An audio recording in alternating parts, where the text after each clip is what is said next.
The Cuban Missile Crisis was one of the most deadly conflicts of the Cold War and history. In fact, it was as dangerous as the September 11 attacks, yet there was only one heartbreaking casualty and no violent military engagement. At the time, Cuba served as a host for Soviet missiles during the severe nuclear conflict between the United States and the Soviet Union, which could have resulted in global devastation. But because of the talks the leaders of the US and USSR had, the compromise of the crisis resulted in many other global endeavors to end nuclear programs. In reality, the conflict with Cuba and the United States started long before the 16th of October. In fact, it began during the Eisenhower administration when Fidel Castro acquired power over Cuba after overthrowing its dictator Fulgencio Batista. The US government was very concerned about connections Castro might have with the Soviet Premier Nikita Khrushchev. Since Cuba was right up the coast of the United States, it served as a threat if there was Soviet equipment on the island. Feeling threatened by the possible connections Cuba might hold with the Soviet Union, President Eisenhower approved a program in March of 1960 which allowed the CIA to set up small camps in Guatemala and train a small army of Cuban exiles in air assault and guerrilla warfare. The army's sole purpose was to overthrow Castro's government.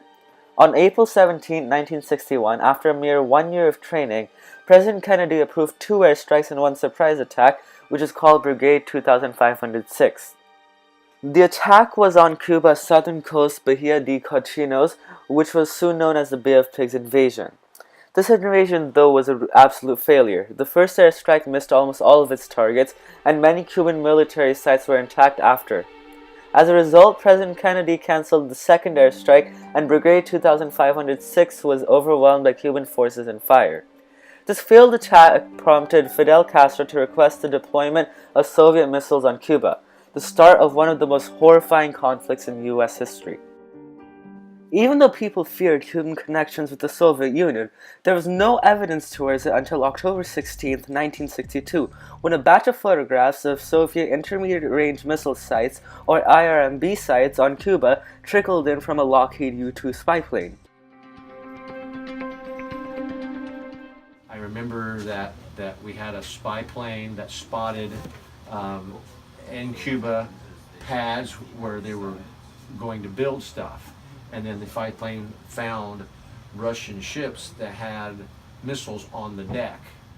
As the information came to light, President Kennedy had kept his original schedule, which included having lunch with the Crown Prince of the United Kingdom of Libya, Hassan al-Rida al-Senussi, as he occasionally met with his top advisors, Secretary of State Dean Rusk, Secretary of Defense Robert McNamara, Attorney General Robert F. Kennedy, Maxwell D. Taylor, and other military and American experts.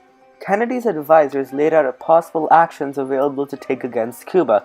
The first option presented was having an airstrike and invasion on Cuba. Secretary Rusk added on to the proposition. There would be another course of action, combination of things that you might wish to consider. We ought to consider getting some word to Castro, perhaps through the Canadian ambassador in Havana. And I think there are certain military actions that we might well want to take straight away. Rusk proposed reinforcing military in the southern part of the United States and Guantanamo. Secretary McNamara and General Taylor disagreed.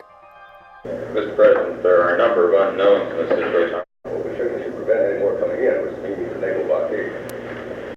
Taylor believed an airstrike on Cuba would be just like the Pearl Harbor attack, but instead the United States were the bad guys. Kennedy and his advisors had concluded their meetings at 12:57 p.m., and President Kennedy advanced into having lunch with Hassan al-Rida al-Senussi at 1 p.m. After his meetings with his advisors on the 16th, President Kennedy hadn't heard much from them until they pulled him out of Chicago where he was making a campaign speech. Since matters with Cuba were getting worse, Kennedy's advisors needed an immediate response. Kennedy had a final meeting with his officials and concluded that for the current situation, enlisting a naval blockade on Cuba would be the most effective piece of action. President Kennedy signed the naval blockade into action on October 22nd. Kennedy also recognized that it was critical for the citizens of the United States and the world to be informed of the recent findings. Within the past week, unmistakable evidence has established the fact that a series of offensive missile sites is now in preparation on that imprisoned island. I have directed that the following initial steps be taken immediately. First, To halt this offensive buildup, a strict quarantine on all offensive military equipment under shipment to Cuba is being initiated. You know, they're trying to do diplomacy, you know, and you're hearing a little bit about it. But of course, at that time, you only had news from one perspective, so it was, you know, what they're telling you at the time. After that, everyone had mixed reactions. The schools would do, you know, bomb drills where the siren would go off and you would go basically hide under your desk and cover your head. You know, hindsight, that wouldn't do much good. After the naval blockade was enforced, Fidel Castro began to get worried. So, he suggested a first nuclear strike on the US in a distress letter he wrote to the Soviet Premier Nikita Khrushchev.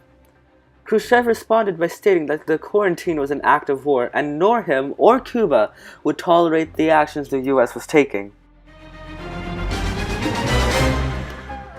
An unarmed U-2 spy plane piloted by Major Rudolph Anderson was shot down in Cuba while taking photographs for the government. This action suddenly put pressure on President Kennedy to respond by attacking Cuba. At this point, the Cuban crisis had reached its climax. The United States received a letter from Moscow demanding the removal of offensive missiles in countries neighboring the Soviet Union. The same day, Attorney General Kennedy met with Soviet ambassador to the US, Anatoly Dobrinin, to quickly discuss more options to solve the crisis. They compromised on the resolution of the Soviet Union withdrawing from Cuba under UN inspection if the United States would remove their Jupiter missiles from Turkey and Italy. The next day, Moscow publicly announced the withdrawal from Cuba and released Khrushchev's letters accepting it. The announcement marked the end of the most intense 13 days of the Cold War and prevented it from becoming a conflict involving global destruction and violence. The Cuban Missile Crisis served as a wake-up call for all nations of the world wielding nuclear power, which led to many additional compromises. In order for the Soviet Union and the United States to have a more effective and instantaneous system to communicate, they set up the first telephone hotline between nations on June 20, 1963. Its purpose was so that the leaders of the two countries could compromise on future conflicts, and it was used to create the compromise between Ronald Reagan and Mikhail Gorbachev, which ended the Cold War. Since the missiles in Cuba could reach any part of the Western Hemisphere, everyone who lived in the range lived knowing that their life could be over in a split second.